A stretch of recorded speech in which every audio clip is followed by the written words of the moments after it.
Noches a todos. Muchísimas gracias por la invitación a participar con ustedes. Para nosotros, pues es un gran honor. Sabemos el arduo trabajo que ustedes hacen. O sea, el primer contacto para nosotros es de lo más importante. Eh, esta patología que vamos a exponer el día de hoy es una patología muy frecuente y desafortunadamente diagnosticada muy tardío, donde el paciente ya no tiene oportunidad de rehabilitación y de mejoría. Para nosotros, el que ustedes nos apoyen en este abordaje, pues es primordial y pues agradecemos su atención. Hoy me acompañan mis residentes, pues, ¿qué les digo? Yo súper orgullosa de ellos. Son las primeras generaciones del Hospital Central y pues los dejo con ellos. Y el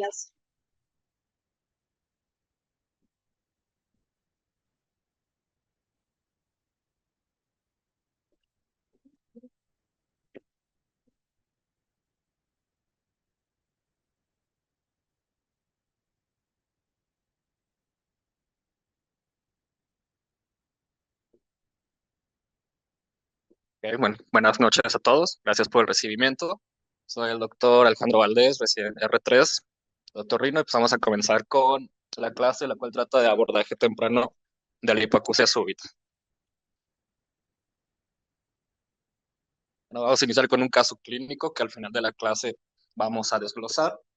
Presentamos a una mujer de 58 años de edad, previamente sana, quien inicia su padecimiento actual hace 4 días. Ella notó al despertarse y contestar su teléfono celular pues, que su audición del lado izquierdo estaba disminuida, además de referir plenitud óptica y tinnitus del mismo lado afectado. Unas horas más tarde presentó un vértigo de intensidad leve, el cual resolvió al día siguiente sin necesidad de manejo farmacológico. A pesar de esto, la hipoacusia y el tinnitus persistieron por varios días. Ella, al no notar mejoría tras realizarse lavados ópticos en su casa con un dispositivo comercial, pues es cuando decide buscar atención médica en primer nivel de atención. Y bueno, pues vamos a ver cómo debe ser evaluada y tratada esta y todos los pacientes. Bueno, iniciamos con introducción, pues esta se define como una pérdida auditiva de tipo neurosensorial de instalación rápida, la cual se considera una verdadera urgencia otológica y esta suele ser generalmente unilateral e idiopática hasta el 85% de los casos. Como definición clínica, el Instituto Nacional de Sordera y otros desórdenes de la comunicación, así como la Academia Americana de Otorrinolaringología, la definen como una pérdida de 30 o más decibeles en 3 o más frecuencias contiguas en la audiometría y en menos de 72 horas, por lo cual aquí tenemos lo que llamamos una regla de 3, pérdida de 30 decibeles en 3 frecuencias contiguas y en menos de 3 días. Su presentación puede variar desde ser realmente súbita, progresiva en horas o algunos días, o incluso inadvertida al inicio. Bueno, hablando de epidemiología, esta patología tiene una incidencia de 5 a 20 por 100,000 habitantes por año, esto en Estados Unidos. En Europa se reporta una incidencia similar de 10 a 25 por 100,000 personas al año. Desafortunadamente en México no se cuenta con un registro confiable, por lo cual la incidencia y prevalencia en nuestro país no se sabe exactamente. Eh, Hay aproximadamente 4,000 casos nuevos por año en Estados Unidos y esta es una patología que afecta a pacientes de cualquier edad, pero se ve un pico máximo en pacientes entre 43, 55, 60 años. No hay una distinción entre géneros y bueno, esta patología tiene un porcentaje de recuperación espontánea que varía del 32 hasta el 65%, ya sea con o sin tratamiento.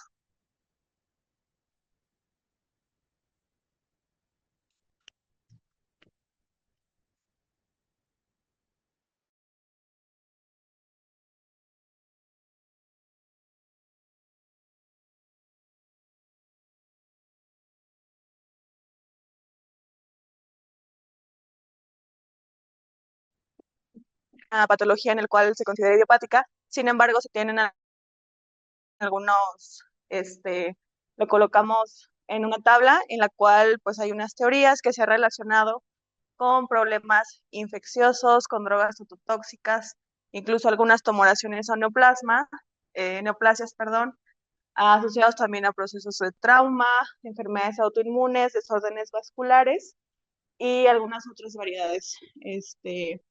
Vamos a discutir lo que es de las principales etiologías que se han estudiado, como las causas de infecciosas, en este caso sería alguna patología viral. Hasta el 28% de los pacientes que se han estudiado tienen un antecedente de alguna infección de origen viral, en las cuales pues es de una de las causas que más se ha estudiado debido a que se han asociado virus como el virus de la parotiditis, el citomegalovirus, el herpes virus, sarampión, rubiola. Es importante el virus Lassa, que hasta el 25% de los pacientes se han asociado. Este virus en específico es un virus del África Occidental, en el cual sí han tenido unos reportes de casos de pacientes. Bueno, esta es una enfermedad infecciosa en el cual da un cuadro de una infección que puede dar síntomas como cefaleas, mialgias, artralgias. Sin embargo, este virus puede ser tan mortal que incluso da algunas hemorragias, y de hecho reportan en estos pacientes que han sido internados y que salen al tratamiento, en el cual los pacientes no se les logra diagnosticar un problema de hipoacusia, y aquí es donde sale este porcentaje en el cual los pacientes tienen un problema de una hipoacusia. Más adelante vamos a ver lo que es el abordaje diagnóstico y el tratamiento, debido a que esta es una de las causas de sordera de los pacientes, debido a que no se sabe identificar. Y también, bueno, hay algunas evidencias en el laboratorio en el que algunas de las probables etiologías se observa que hay una seroconversión o unos títulos elevados de ciertos marcadores de infecciones virales. Otro tipo de infección que se ha visto dentro de la patología o de las patologías que debemos de tratar en estos pacientes, se ha visto en pacientes que, pues bueno, que tienen meningitis, también al ser alguna infección que ataca el sistema nervioso central, se ha visto que pues se ha reconocido que se relaciona con una hipoacusia de tipo severo, y también en infecciones como en sífilis, que se asocia la hipoacusia súbita debido a que tiene la característica de ser unilateral. Se han también reportado como, bueno, muchos de las patologías asociadas a la infección de VIH-Sida, también se ve que hay una hipoacusia con una pérdida auditiva directamente relacionada al virus propiamente dicho, o algunas infecciones oportunistas al ser unos pacientes que tengan algún inmunocompromiso. Y finalmente hay una posible asociación a la enfermedad de Lyme, entonces también se debe de buscar intencionadamente alguna relación en algún antecedente del paciente que tenga algún proceso infeccioso. También, bueno, alguna de las asociaciones que se ha hecho la interrogante en la cual sí, este tipo de hipoacusia podría ser un tumor. Y bueno, eso ya entraría en todo el programa de abordaje de estos pacientes, en el cual tenemos alguna manera de presentarse de una hipoacusia súbita, como lo platicamos, hipoacusia unilateral, en el cual sí podría estar asociado específicamente en la tumoración del neurinoma del acústico, en el cual dentro de la presentación inicial de este tipo de pacientes, aproximadamente el 10 o el 20% debutan con una hipoacusia súbita. Sin embargo, bueno, esto ya tendría que ser dentro de todo el abordaje con la sintomatología asociada, y también, pues aquí sí se entrarían algunos estudios de imagen, como sería una resonancia magnética con gadolinio, y bueno, también asociarlo con tumoración meningioma, colesteatoma, o incluso ya alguna enfermedad metastásica que ya esté dando alguna sintomatología en el sistema auditivo. Hablando específicamente de alguna asociación con las causas traumáticas, pues bueno, se ha visto algunos pacientes con trauma craneoencefálico dentro de las clasificaciones que sabemos, con y sin fractura, sí ha tenido evidencia de tener alguna lesión o alguna alteración en las células ciliadas.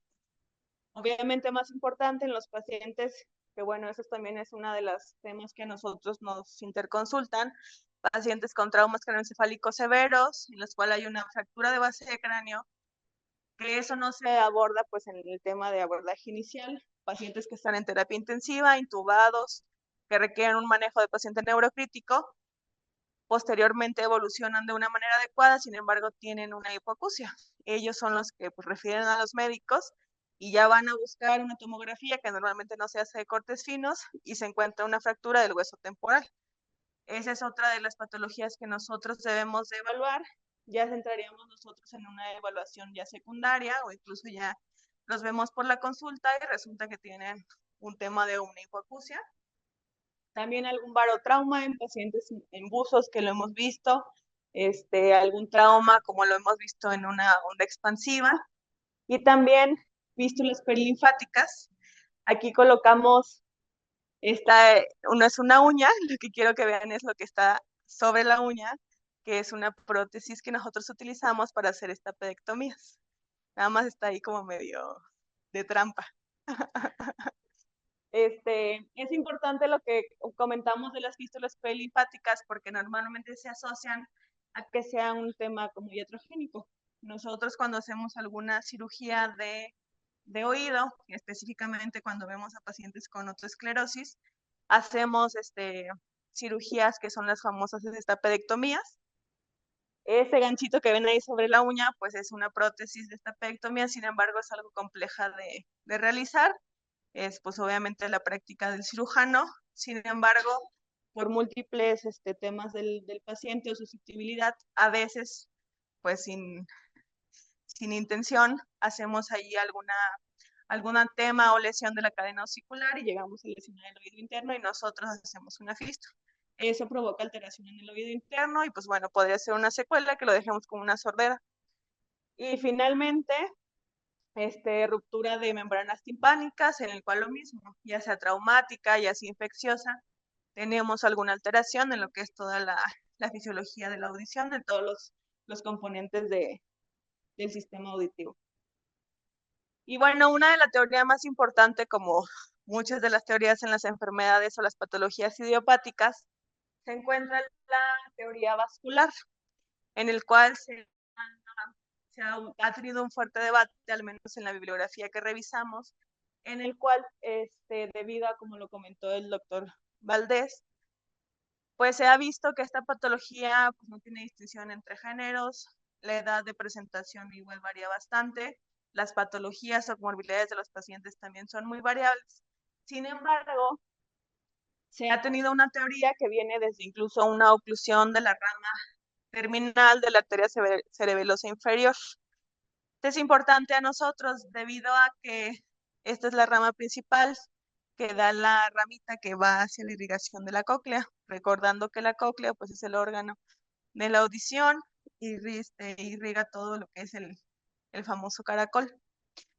Sin embargo, también se encuentra en debate debido a lo que ya les platiqué y también que en muchos pacientes tienen una recuperación espontánea, incluso sin tratamiento médico. Entonces hay pacientes que dicen de que, sí, yo tuve un periodo de que no escuchaba nada, no sé qué pasó y ya estoy mejor. Entonces ahí es donde entra el debate. Sin embargo, se ha visto que tiene un fuerte peso debido a la asociación en pacientes diabéticos.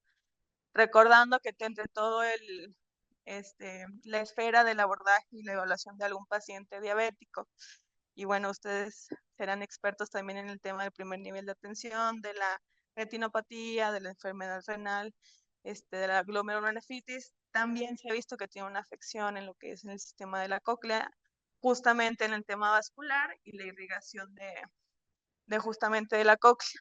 Se ha visto que estos pacientes que debutan y se hace el diagnóstico de sordera súbita tienen una menor recuperación, tienen un mayor riesgo de tener una sordera súbita e incluso se ha visto que en la enfermedad avanzada, pues si no se ha tenido un adecuado control o se ha nivelado adecuadamente estos pacientes comparados con pacientes sin esta enfermedad, sí se ha visto que independientemente del correcto abordaje, el diagnóstico oportuno y el tratamiento, no se tiene una correcta o una adecuada recuperación. Y bueno, y esta es lo que les menciono. Aquí les señalo lo que es la de la arteria basilar, que es ramas de la arteria cerebelosa inferior. Aquí viene lo que sea toda la arteria auditiva interna y toda su rama coclear, en el cual, pues bueno, si hay alguna lesión vascular, si tenemos daño a nivel de todo el sistema de la audición. Y bueno, finalmente, me gustaría nada más hablarles algo del síndrome de Meniere, cómo lo utilizamos y las razones por las cuales lo tenemos como uno de los principales diagnósticos diferenciales, que me gustaría también que lo tuvieran en cuenta. Un pequeño recordatorio, nada más que bueno, o sea, de estos pacientes, hasta alrededor del 5%, se ha visto que debutan o comienzan con la esfera sindromática de Meniere con un cuadro que nosotros podemos diagnosticarlo como una hipoacusia súbita. Sin embargo, a lo largo del tiempo, cuando nosotros empezamos a tratar a los pacientes, vemos que pues tenemos una pérdida auditiva, sin embargo, que esta tiende a ser algo fluctuante, y aparte tenemos una característica que te afecta a unas frecuencias que son las más bajas o a las que nosotros llamamos como unas frecuencias graves. Más adelante vamos a hacer un pequeño recordatorio del tema del abordaje diagnóstico y lo que comentaba el doctor como la regla de 3. Sin embargo, aquí sí me gustaría que se quedaran en mente que siempre hacemos nosotros el diagnóstico diferencial de acuerdo a las características o el patrón que nosotros encontramos a lo que arroja la audiometría del paciente. Y otra cosa sumamente importante es si tenemos o no afectado un oído. Entonces también entra entre el diagnóstico diferencial, que nos queda la duda, entonces es importante pues hacer todo pues sí, lo que comentamos de todo el abordaje.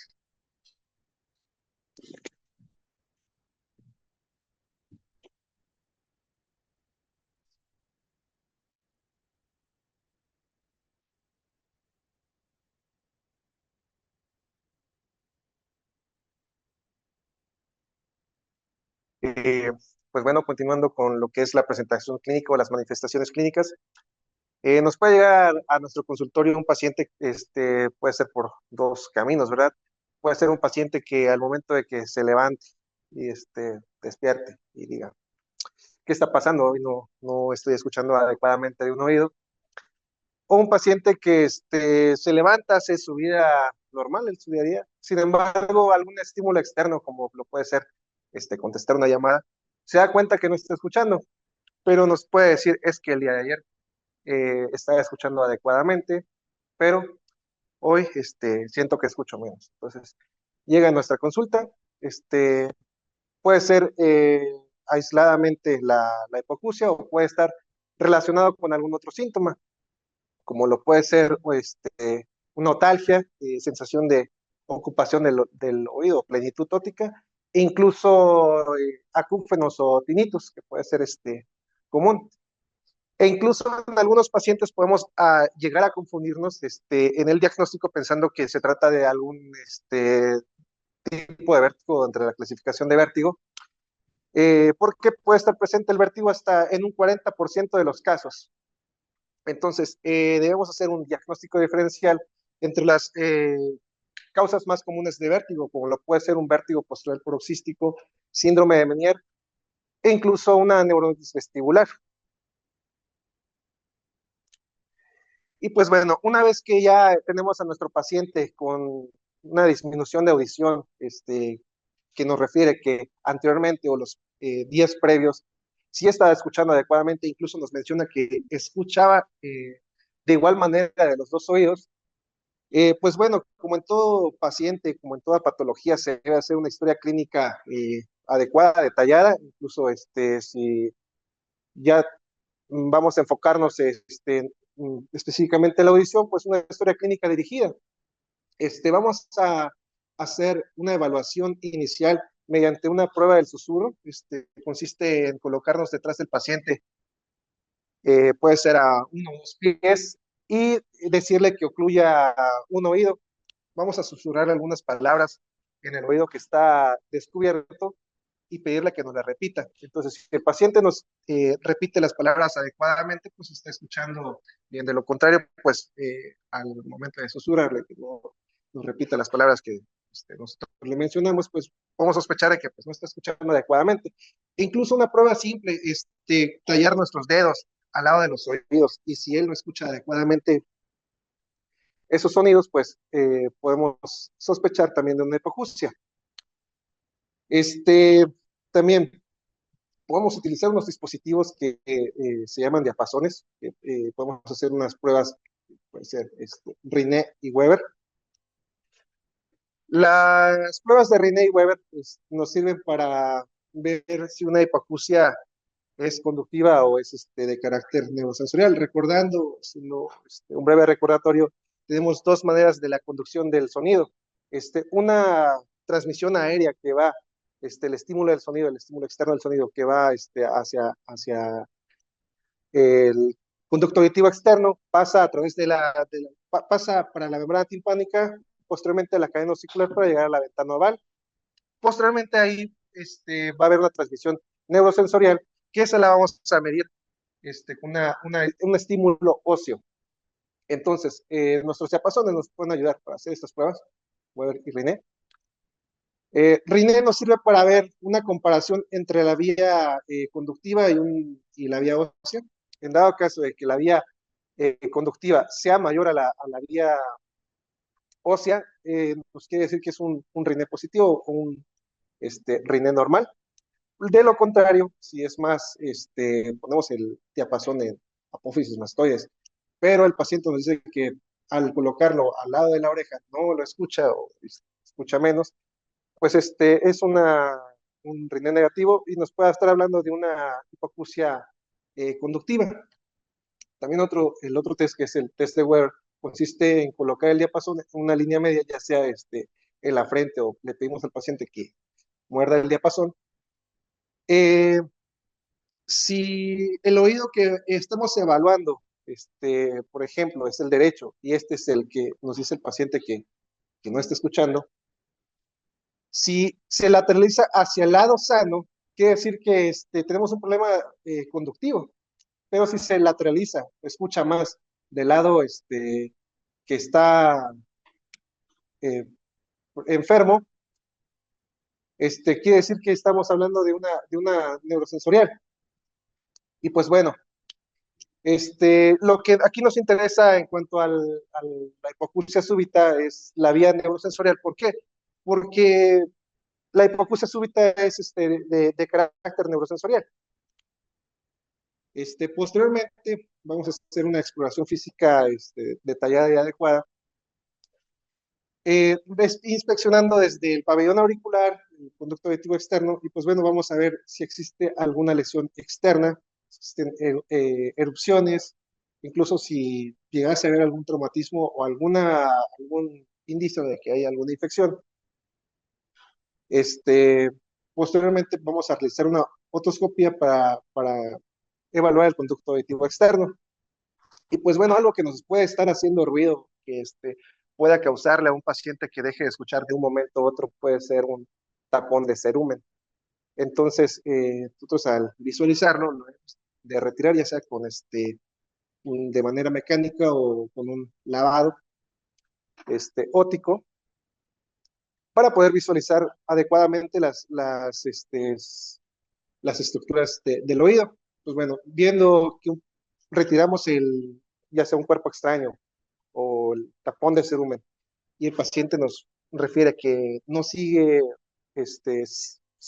teniendo ese problema de la hipoacusia, valoramos la membrana timpánica, y la membrana timpánica tiene características normales, un color nacarado, no hay colecciones retrotimpánicas, no se ve abombamiento o algo que esté explicando en ese momento por qué el paciente no está escuchando. Entonces podemos sospechar de una hipoacusia súbita, y más si es unilateral, como hemos visto anteriormente.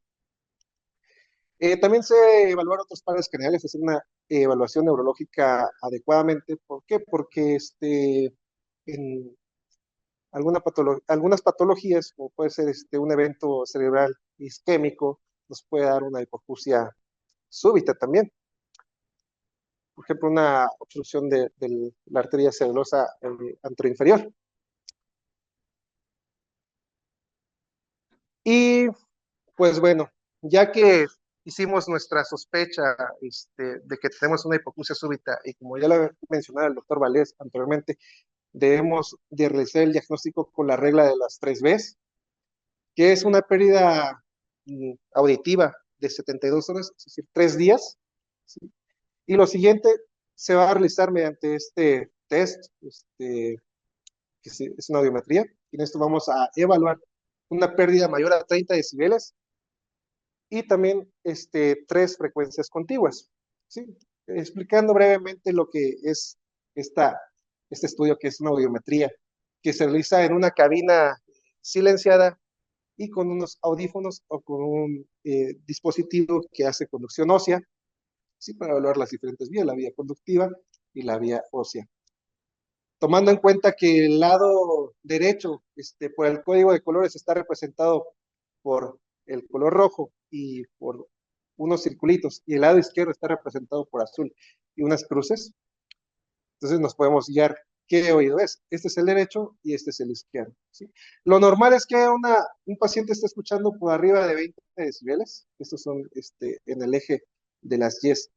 Tenemos a los decibeles, y en el eje de las X tenemos a las diferentes frecuencias en las cuales se realiza la audiometría. Pues bueno. Ya tenemos al paciente que tiene menos de 72 horas de instalación de la hipoacusia, pero ahora queremos saber si a cuánto está escuchando, cuántos decibeles nos está recibiendo el estímulo tonal por la audiometría. Pues comparando el oído sano, que es el izquierdo, con el derecho, que en este caso vemos que sí tiene una hipoacusia. ¿Por qué? Porque tiene un trazo está escuchando arriba de 20 decibeles. Bueno, vamos a contar los decibeles. Aquí es 10, 20, 30, 40, 50 y 60. Sí, comparado con un oído que estaría normal, tiene una pérdida auditiva de más de 30 decibeles.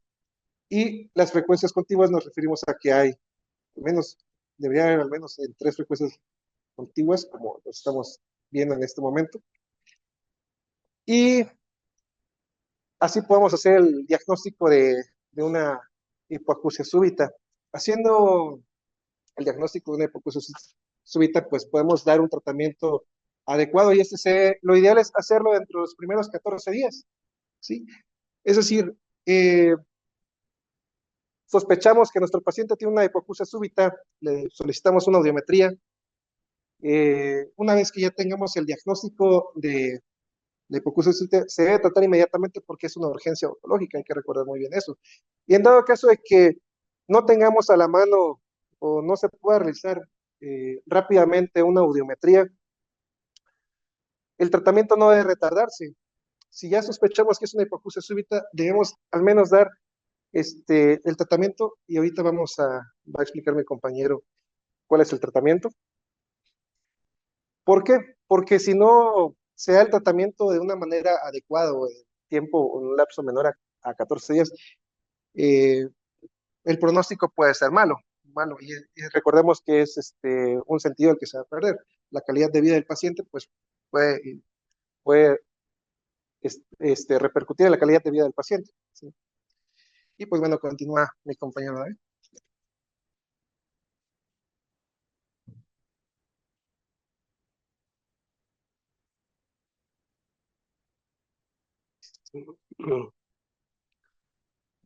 Bueno, pues buenas noches. Yo soy David Ríos, soy residente del segundo año de otorrinolaringología. Y a mí me toca hablar un poco de, pues ya cuando les llegó a su consulta, su paciente con una pérdida auditiva de menos de 72 horas, un paciente adulto que inició unos 3 días previos, o a lo mejor ese mismo día, porque hay pacientes que se presentan con un cuadro muy florido, con un sonido muy intenso, con un dolor y con una pérdida auditiva que afecta o que espanta al paciente y tiene miedo de perder su sentido.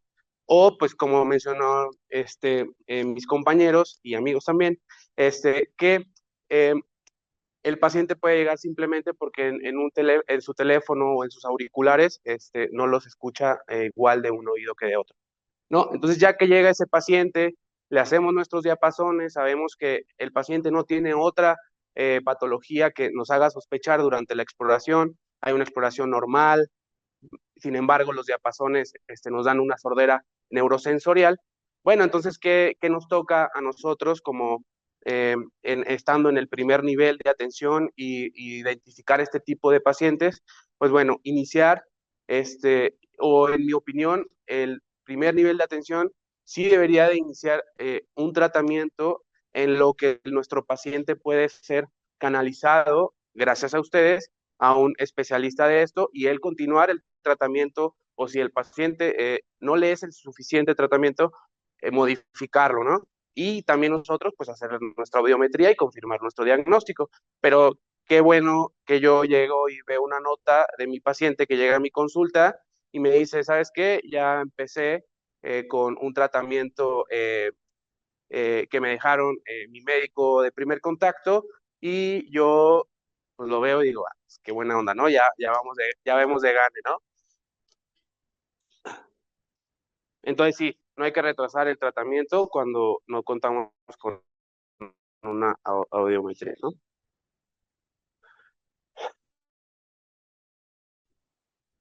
Bueno, y eh, hablando y así, antes de llegar a esto que es el tratamiento como tal, pues obviamente si nosotros vemos a nuestro paciente, a lo mejor diabético descontrolado, a lo mejor un paciente con una infección, como ya mencionaron, pues obviamente primero hay que tratar una causa, porque ya sabemos que la hipoacusia súbita es idiopática y hay que tratar nuestra causa inicial, a lo mejor identificar alguna infección durante nuestra historia clínica, hacer el tratamiento adecuado y después evaluar nuevamente a nuestro paciente y ver qué tanto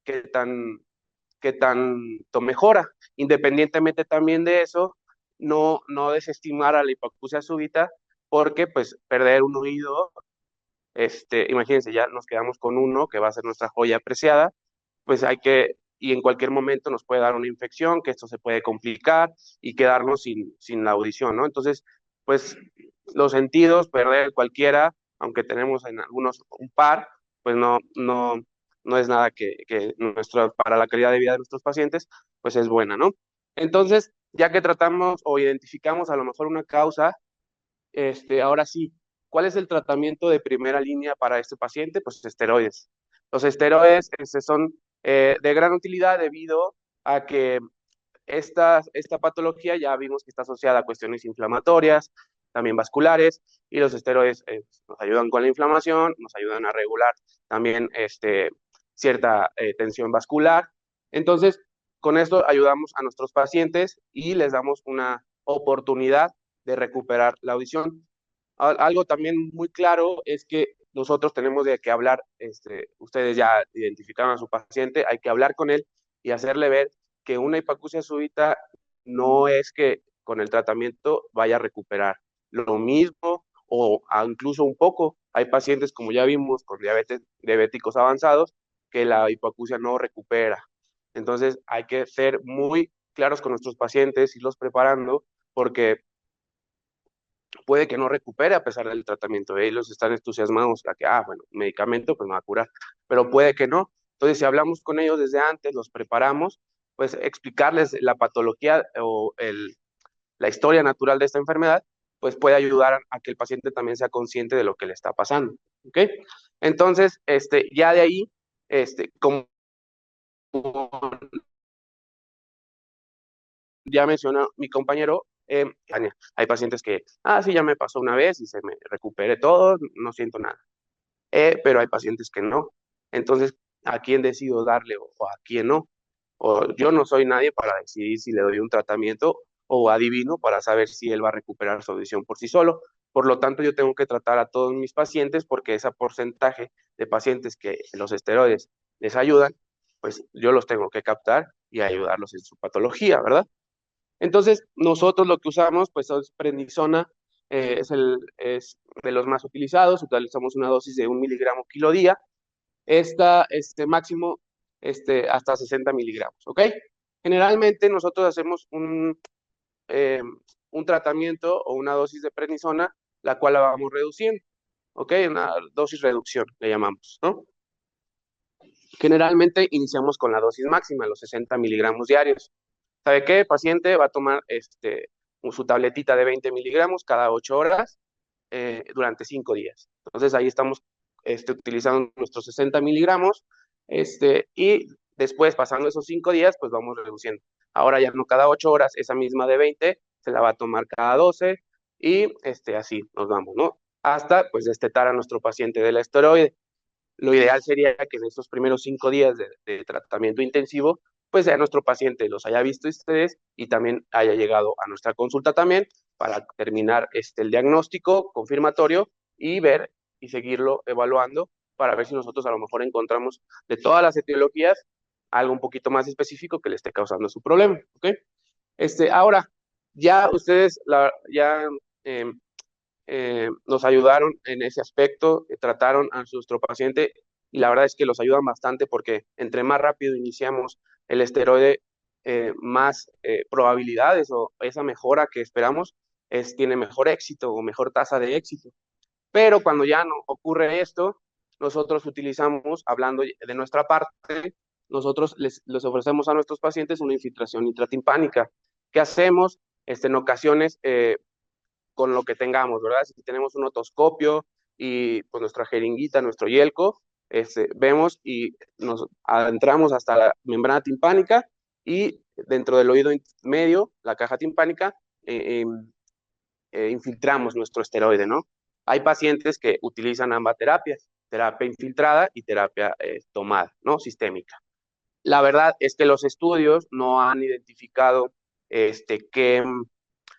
tipo de tratamiento tópico o sistémico es el mejor o si hay uno superior al otro. Es todo basado en nuestro tipo de paciente. Yo sé que a lo mejor ustedes ven a muchos pacientes diabéticos, crónico-degenerativos, que a lo mejor el esteroide nos puede sonar un poco peligroso, ¿no? Nuestro paciente diabético un poco mal controlado, que no sabemos si en cualquier momento ya tuvo algunos episodios de alguna complicación agudos de diabetes. Entonces, a esos pacientes, sí lo ideal es esperarnos, tener un poco de cautela y referirlo para que a lo mejor nosotros le hagamos una infiltración tópica sin afectarlo tanto y ya determinemos si ambas terapias pueden ser beneficiosas para él y el riesgo no lo es tanto, ¿no? Entonces, en ese aspecto sí podemos tener un poquito más de calma y referirlo sin ningún problema, ¿no? Entonces, como ya vimos, tenemos estas dos opciones. La infiltración intratimpánica está indicada así, pues el paciente no se la puede administrar de vía oral o sistémicamente pues está descompensada. O en ocasiones, cuando la terapia oral ya no nos funcionó, vemos que no evoluciona, porque nosotros generalmente hacemos evaluaciones audiométricas constantes, esas vemos que no recuperan ni unos 10 decibeles o algo. Pues bueno, ahí sí les damos terapia de rescate, o sea, infiltraciones intratimpánicas, repetimos la dosis, porque pues sabemos que el sentido es importante, ¿no? Y lo digo el sentido porque es lo que el paciente nos dice, ¿no? Sabe que ando malo de un sentido o algo así. ¿Sí? Bueno, hay otras terapias ya más avanzadas en la cual, pues la evidencia la verdad es que es limitada. Vimos que el veintitantos por ciento de la patología puede estar asociada a una infección viral. Pues la verdad es que a pesar de que dimos antivirales o de cualquier tipo, no, pues la verdad la evidencia no es suficiente o no es basta para tomar la decisión de todos nuestros pacientes con hipoacusia iniciarles un antiviral o vasodilatadores, anticoagulantes, como ya vimos que también tiene un factor vascular, ¿verdad?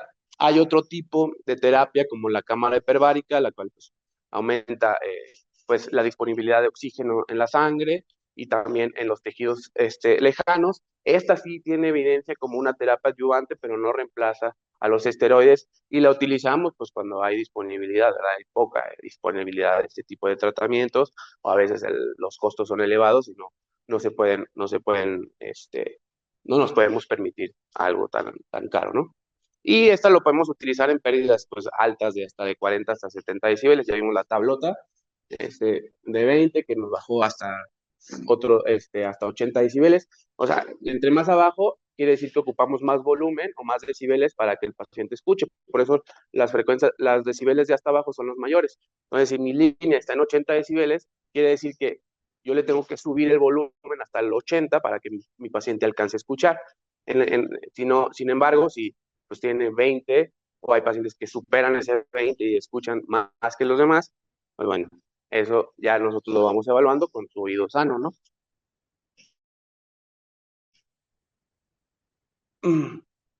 Y bueno, nosotros lo que hacemos es hacer audiometrías de control a las 2 semanas, vemos cómo le va, a las 4 semanas, dependiendo qué tipo de esteroide utilizamos, interpretamos los resultados. Hay mejoría de 20, de más de 10 decibeles o hay una pérdida de menos de 20. Bueno, este paciente, vamos a hacer la mejoría, vamos tratándolo bien, pues bueno, podemos seguir, ya no necesita más tratamiento. Probablemente es lo que recupero. O si vemos que nuestro paciente, ¿sabes qué? No recupera nada, perdió más de 20 decibeles, bueno, tenemos que considerar una terapia de rescate, como les digo, aumentando, repitiendo una dosis reducción o una infiltración intratimpánica, ¿verdad? Y bueno, nosotros después le hacemos una nueva audiometría en un mes, vemos qué tanto recuperó, ya pasó la evaluación de nuestros pacientes, la evolución de la enfermedad, ya se calmó la inflamación, ya todo. Bueno, ahora sí hay que ver qué tanto perdió, qué tanto recuperó, y ahora sí, si el paciente tuvo una pérdida, como ya le habíamos comentado, ¿sabes qué? Recuperaste 20 decibeles, todavía vas a tener un déficit, pues bueno, hay que apoyar a nuestro paciente también, tanto psicológicamente, enviándolo a audiología, donde le pueden hacer una evaluación en donde saber si ocupa algún aparatito que le pueda ayudar, terapia auditiva, todo eso pues puede mejorar todavía la calidad de nuestros pacientes, de los cuales pues no hubo tanta mejoría, ¿no? ¿Qué sucede si no se trata? Pues bueno, hay miles de pacientes que llegan a nuestra consulta. No, pues tengo generalmente pues ya grandes y nos dicen, ¿sabes qué? Yo no escucho escucho, de ni uno escucho, pero de este escucho menos. Y de este, ¿por qué escucha menos? No, es que hace como 20 años tuve un chiflido y de la nada no, se me apagó. Esos pacientes pues fueron unos pacientes que pues se perdieron y la mayoría de estos pacientes o muchos de estos pacientes dice, ah, ya se me va a componer, no pasa nada, entonces no acude a su médico, ¿no? Y pero la mayor parte de la recuperación ocurre en las primeras 2 semanas. Entonces, ahí es la disyuntiva, llega su paciente, ya pasaron 2 semanas, con su pérdida auditiva, no había podido ir al médico por X o Y razón, ¿qué hago? Inicio terapia, le va a funcionar, pues sí, empiezan unas dudas, ¿no? Pues, ¿qué hacemos? La verdad es que iniciamos independientemente de cuánto tiempo haya pasado, nuestro estándar es más o menos un mes o hasta 2 meses de que pueda todavía haber algo de beneficio del esteroide, entonces, pues no, aunque haya pasado algo de tiempo, no importa iniciar el tratamiento. Cuando ya pasaron 3 meses y la verdad es que no recuperó mucho, la verdad el pronóstico de una recuperación espontánea o algo parecido, pues no es bueno. ¿Qué afecta el pronóstico de nuestros pacientes cuando ya vemos que llega? Pues bueno, entre mayor pérdida, peor pronóstico de nuestro paciente o peor probabilidad de que recupere algo de su audición. Nosotros evaluamos el audiograma y ciertos patrones de esto nos indica que hay más afección y que puede tener poco pronóstico. La verdad, cuando se está asociado a vértigo y a una mala discriminación verbal, cuando hacemos prueba de susurro, vemos que no interpreta bien las palabras o algo así, de eso también se asocia a poco pronóstico. Y se ha visto, hay estudios que entre más edad, peor recuperación. Y ahorita mi compañero va a continuar, ahora sí ya después de todo lo que aprendimos hoy, pues ver cómo vamos a tratar a nuestro paciente que llegó con nosotros en una hipoacusia súbita, ¿no?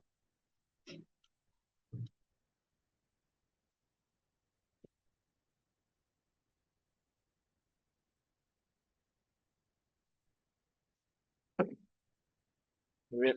Regresando a nuestro caso clínico inicial, recordemos una mujer de 58 años, la cual se refiere sana, inicia el padecimiento actual, 3 días previos a la acudida en busca de atención médica.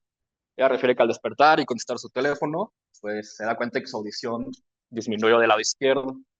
Además de que refiere plenitud óptica, sensación de presión en el oído, así lo refieren los pacientes, y tinnitus del mismo lado afectado. Horas más tarde presentó un vértigo de intensidad leve, el cual mejoró sin tratamiento al día siguiente. A pesar de esto, pues la hipoacusia y el tinnitus persistieron por varios días. Ella lo que hizo en su casa fue aplicarse lavados ópticos con dispositivos comerciales, y al no notar una mejoría fue cuando decide buscar atención médica en primer nivel de atención. Entonces, ¿cómo debe ser evaluada y tratada nuestra paciente? Bueno, pues ella se refiere como una ama de casa, ella pues, niega alergias. Como vimos, a veces los traumatismos craneoencefálicos nos pueden provocar una hipoacusia. Ella niega traumatismos recientes y también niega infecciones virales en las últimas semanas. Esto, como también se mencionó, pues son las infecciones, sobre todo de tipo viral, cualquier cuadro respiratorio superior, este, una vez resuelto, nos pueden ocasionar una hipoacusia neurosensorial súbita. O sea, ella niega cualquiera de estos cuadros. Ella acude pues por la hipoacusia que no ha mejorado, el tinnitus y la plenitud óptica ipsilaterales. Entonces, ¿cómo empezamos a abordarla? O sea, el examen físico, es una paciente alerta, cooperadora, pero angustiada, evidentemente. En la exploración física, pues hay que hacer una exploración física pues, desde el hábito, signos vitales, caso de glucosa capilar, en caso de tenerla disponible también. Bueno, ya he empezado por la exploración otorrinolaringológica. Los pabellones auriculares se ven íntegros. Recuerden que a veces en procesos virales, sobre todo pues, un herpes zosterótico, pues nos puede ocasionar un cuadro de hipoacusia súbita. En este caso, nosotros podemos ver lesiones como vesículas en lo que es la hemicara afectado y en el pabellón auricular, por lo cual siempre es importante descartar cualquier alteración a nivel dermatológico. Los conductos auditivos externos estaban permeables. En ocasiones, y nos ha pasado de forma más común de lo que nos creerían, pacientes que acumulan mucho cerumen, en ocasiones al estarse ellos limpiando o haciendo cualquier estímulo, lo que hacen ellos es empujan el tapón de cerumen a la porción más estrecha del conducto auditivo externo. Como consecuencia, pues se estanca este tapón e inician con un cuadro similar a una hipoacusia súbita, por lo que acuden asustados. Una vez nosotros haciendo la exploración física, vemos un tapón, lo retiramos y vuelven a escuchar como previamente lo hacían. Entonces siempre descartar cualquier tapón de cerumen o incluso un cuerpo extraño. En este caso, la señora tenía conductos auditivos permeables, membranas timpánicas íntegras. Recordar pues, que la membrana se debe ver aperlada. Nosotros debemos ser capaz de identificar la estructura del martillo, así como el cono luminoso. Y sin evidencia de colecciones retrotimpánicas, o sea que no se veía ya bombada, no se veía niveles hidroaéreos, que se ven como burbujitas detrás de la membrana timpánica, o acúmulo de moco. Pues siempre descartar también algún proceso infeccioso del oído medio. Los nervios craneales tenían una función preservada, y el resto de la exploración sin alteraciones.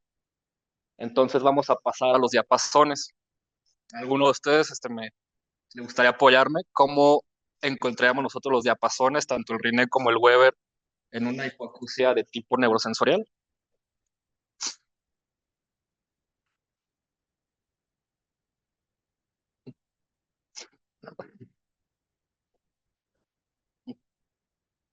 ¿No?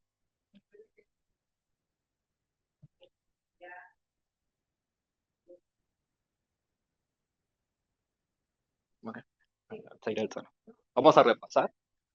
Pues porque bueno, ya que nosotros sabemos que en primer nivel de atención, pues en ocasiones sí tenemos disponibles los diapasones, siempre es importante, es primordial usarlos. Se sugiere usar un diapasón de 512 Hz. En una hipoacusia, aquí tengo esta imagen que me gusta mucho. Recordar que el RINE pues, nos ayuda a evaluar transmisión aérea y ósea. La aérea pues se hace con el diapasón aquí, frente al pabellón auricular, y la ósea acá poniendo el marco sobre la apófisis mastoides. En una paciente con normoacusia, el RINE va a ser positivo. Esto quiere decir que la transmisión aérea tiene que durar el doble que la ósea. Lo que hacemos, Tonamos el diapasón, lo colocamos primero en la apófisis mastoides, contamos el tiempo y le decimos al paciente que nos diga cuando deje de escucharlo.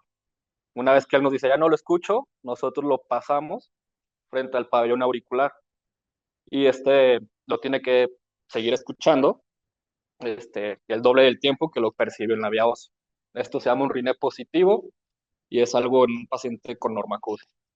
Tenemos algo que se llama RINE positivo acortado, el cual después de pasarlo por la mastoides, lo pasamos al pabellón auricular y sí lo alcanzas a percibir, pero por pocos, muy pocos segundos. No como el doble, que es lo normal. Un RINE positivo acortado nos habla de una alteración neurosensorial. Cuando tenemos un RINE negativo, pues es que el paciente escuchó más el diapasón en la mastoides que al pasarlo al pabellón auricular. Y esto nos habla más de una alteración de tipo conductivo. Ahora, en cuanto al Weber, pues acá se coloca el diapasón en una prominencia ósea, frente, glabela o incluso los dientes o barbilla. En una hipoacusia de percepción o de tipo neurosensorial, el Weber va a lateralizar al lado sano.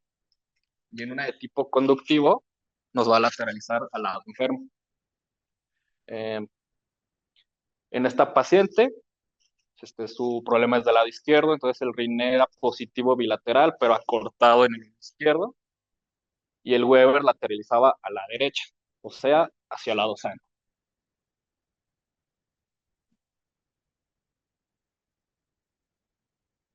Entonces ya nosotros teniendo estos hallazgos en un primer nivel de atención, pues hay que hacer la referencia al servicio de otorrino, pero no a la consulta externa. Como recordamos, esta es una verdadera urgencia otológica, por lo cual hay que referir a nuestro paciente al departamento de urgencias para continuar con el abordaje diagnóstico terapéutico. Ya a esta paciente pues se le realizó una audiometría tonal donde corroboramos el diagnóstico de una hipoacusia neurosensorial izquierda súbita. ¿Alguien me puede recordar cuál es la regla de los tres para diagnosticar una hipoacusia súbita?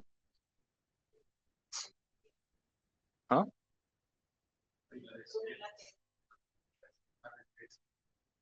Ah, en menos de 3 días, más de 3 frecuencias, ¿y qué más? Okay. 30 decibeles. Entonces, pérdida de 30 o más decibeles, 3 frecuencias contiguas o más, menos de 3 días. Queda un repaso muy breve de una audiometría. Eh,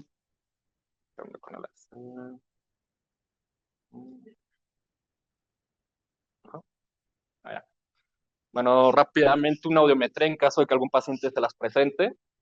El rojo es el oído derecho. Red, right. ¿Okay? Azul, izquierdo. La normoacusia va desde 25 hacia el 0. O sea, desde aquí hacia acá. Ya debajo de 25 se considera una hipoacusia de distintos grados, leve, moderada, moderadamente severa, severa, profunda. Pero con que ustedes vean que está de 25 hacia abajo, pues ya es un paciente con hipoacusia. Tenemos las líneas continuas, las cuales nos determinan la vía aérea, la cual se evalúa con los audífonos, y la vía ósea se representa con unas líneas discontinuas. Cuando nosotros vemos que tanto la vía aérea, o sea, las líneas continuas, así como las líneas discontinuas, que se presentan como unos corchetes, están pegados y siguen en la misma curva, esto nos habla de una sordera de tipo neurosensorial. Entonces, aquí vemos una paciente comparando su oído sano, que es el derecho, tuvo una pérdida mayor a 30 decibeles, aquí vemos 40 decibeles, más de 3 frecuencias afectadas, aquí pues todas prácticamente están afectadas, y pues que su cuadro fue en menos de 72 horas. Con esto nosotros corroboramos el diagnóstico, y ella, al ser una paciente sana, pues se decide dejar doble esquema de tratamiento, tanto esteroide vía oral como intratimpánico. Y pues afortunadamente, al ser una paciente sin comorbilidades, la cual se le hizo un diagnóstico en primer nivel de atención, está adecuadamente y la cual fue referida correctamente a urgencias, pues ella se pudo diagnosticar y tratar de forma temprana y pues tuvo una respuesta favorable con el tratamiento.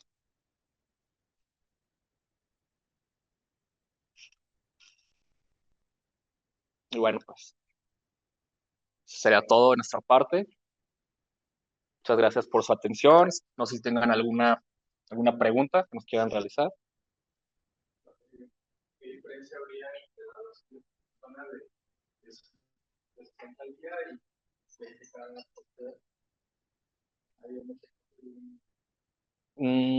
Pues realmente no. O sea, de acuerdo a las diversas series, se han probado distintos esquemas. Por ejemplo, te podría decir que en España existe una presentación de prednisona de 30 miligramos. Esa es muy fácil de dar, pues solo se dan 2 tabletas al día. Ellos la dividen en 12 horas, pero hay también quien la prefiere dejar en una sola toma las 2 tabletas y la respuesta suele ser similar. O sea, no se ha visto una diferencia significativa en tanto dejarla en una sola toma que en 2 o 3.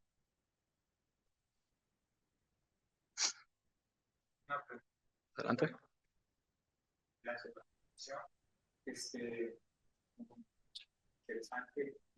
Y quería hacer una pregunta en relación a la etiología, mencionando que pues ya el término empático Sí. la lateralidad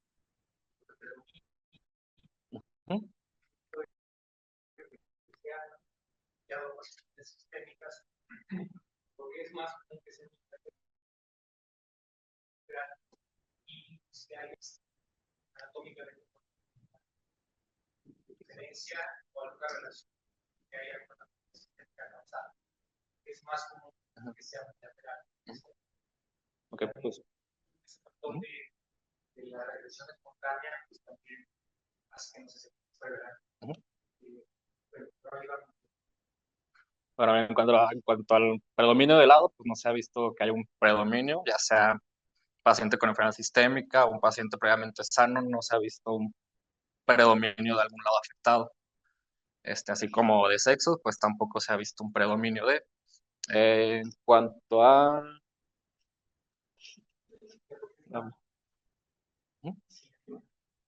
Sistémica.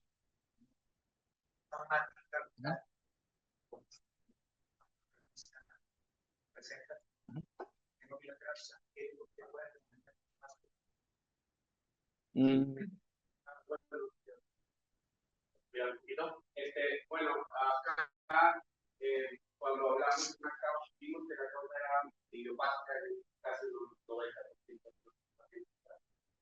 Idiopática es que todavía no se sabe de dónde nace esta patología y de cómo intentar tener utilizado su patología. La diferencia acá cuando encontramos una asistente, encontramos una causa, hablamos prácticamente de ese 5-8% de las patologías súbitas a las cuales podemos atacar una causa. Generalmente, cuando es sistémico, pues sí, hay ciertas patologías que pueden presentarse con una bilateral, no es generalmente también entendidos agresivos o inmunoterapias, lo podemos observar, pero eso entra en ese mismo porcentaje de las patologías que podemos encontrar una causa. De la causa idiopática, ahí no tenemos todavía determinado, las teorías siguen debaten para determinar la causa de por qué, pues de dónde nace la patología. Pero es más por eso, porque los sistémicos que encontramos, las patologías sistémicas que podemos encontrar en nuestro paciente, pues sí, entran en ese pequeño porcentaje de la patología, además tiende a tener Algo que me gustaría agregar que, de hecho, es una pregunta que existe a otros años. Hemos visto que pacientes con pantalla en clase debutan, humanos, están en hemodiálisis, lo apenas, están esperando el hemodiálisis, horas, ¿verdad? Ahí hablamos.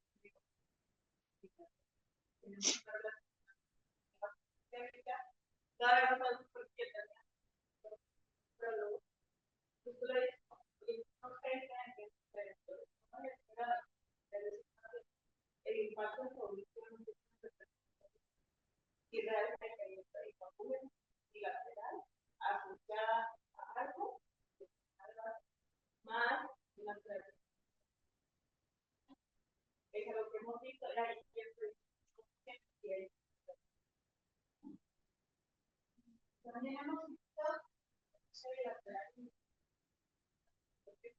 No.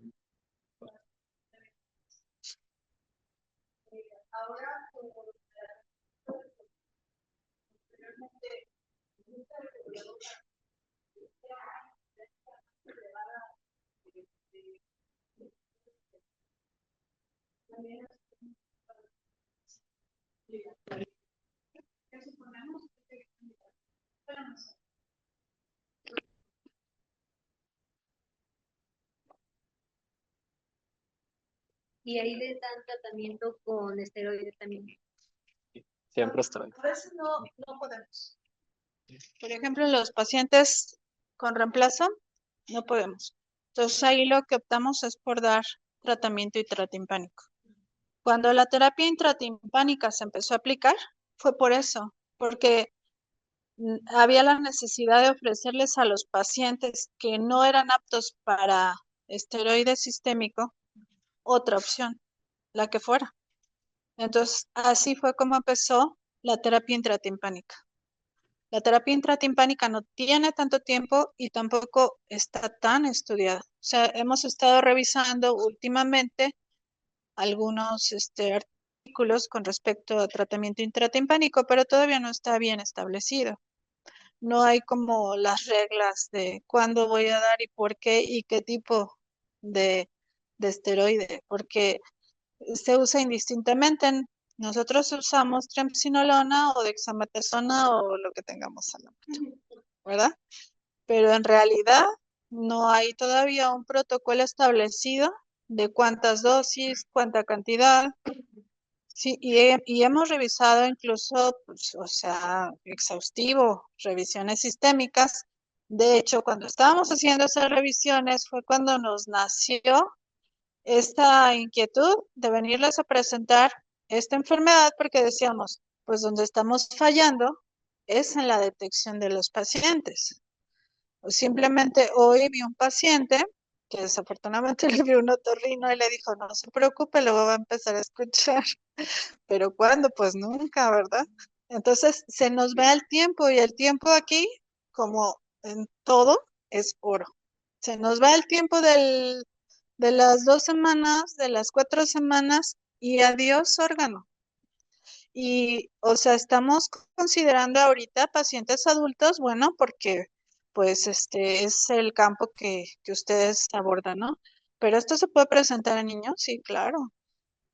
Y hay posvacunal también. Y en pacientes con discrasias sanguíneas como leucemia también se puede presentar, ¿no? Entonces, a lo mejor el niño no sabe expresar lo que está sintiendo, ¿no? Y son los típicos que yo cuando era niña, pues dejé de escuchar de un oído. ¿Y cuándo te vas enterando? 30 años después. Sí, pero perder un oído es, digo, ahorita no podemos abordar tantas cosas, ¿verdad? Pero perder la estereofonía es una desgracia. Simple y sencillamente el querer aprender otro idioma y aprender en general se vuelve un problema para ese paciente, ¿no? Entonces muchas veces también es, no, pues ya oyes con un solo oído, cuídalo. No, o sea, hay que rehabilitar a ese paciente. Ahora tenemos, por ejemplo, sistemas cross, donde aunque tengamos un solo oído bueno, podemos repetir lo que estamos escuchando en el oído bueno, ese es el sistema cross, entonces al paciente le devuelve la estereofonía y puede tener oportunidad, como les digo, de aprender otro idioma y otras cosas importantes para su vida diaria. Entonces no sé si tengan alguna otra duda, podemos.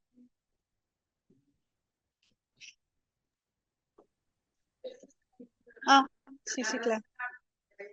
Así como hay cuestiones preventivas, también podríamos hacer en pacientes de cierto rango de edad alguna audiometría para ver si hay algún. Sí, se supone que después de los 40 años deberíamos de hacernos una audiometría cada 2 o 3 años. Incluso en pacientes que no han presentado ninguna enfermedad crónico-degenerativa. Esa es la indicación. Y en niños, pues afortunadamente, ahora ya para entrar al kinder o a la primaria, ya se les está pidiendo una audiometría y una evaluación eh, ocular, que antes no se hacía, una evaluación oftalmológica, ¿no? O sea, son avances que se han hecho que no son suficientes, pero pues que sí han ayudado a preservar el órgano del oído.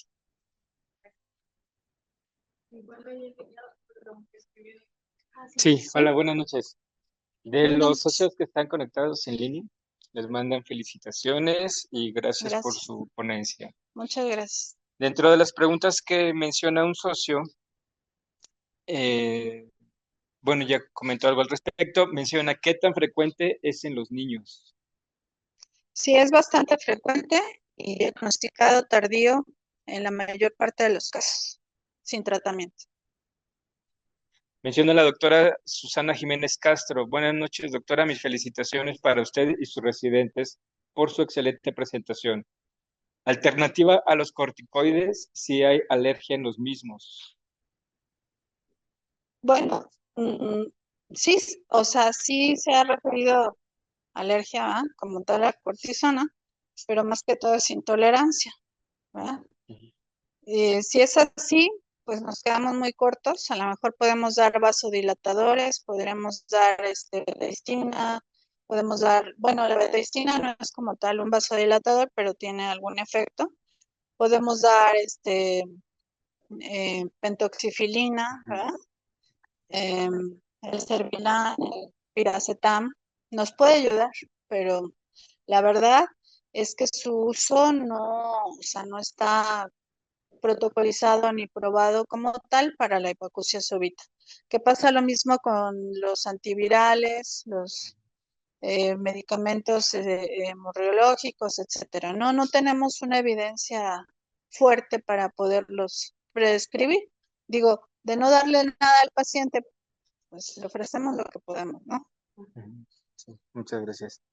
La doctora Miriam Aguilar Herbert menciona, buenas noches. Yo uso diapasón de 128 Hz porque lo uso para detección de neuropatía diabética. ¿Es válido es válido su uso si no tengo el diapasón de 512 Hz? Pues un saludo a la doctora Miriam. Y sí, o sea, pues el que tenga, ¿verdad? Y ahora que si no tienen, pues también tenemos evaluaciones, o sea, hay aplicaciones de celular que son audiometrías directas, se les llama, con unos audífonos simples, hasta los que te dan en el camión. Y con eso podemos hacer una audiometría, ¿verdad? Pero si tiene el 128, el que tenga, está bien. Muy bien, pues serían todas las preguntas de los socios que se encuentran en línea. No, pues también agradecemos a quienes están conectados y pues ya saben que este canal está abierto, o sea, no es que ahorita estemos intentando, así que con una sola plática, ¿verdad? Si tienen cualquier duda, nos pueden preguntar en cualquier momento y siempre vamos a estar a su disposición de esta patología o cualquier otra que tengan duda. Muchas gracias, doctora. Gracias. Con todo gusto. Bueno, en nombre del Colegio Potosino de Especialistas en Medicina Familiar, le damos las gracias a la doctora María Fernández Olvera, a sus residentes, muchas gracias.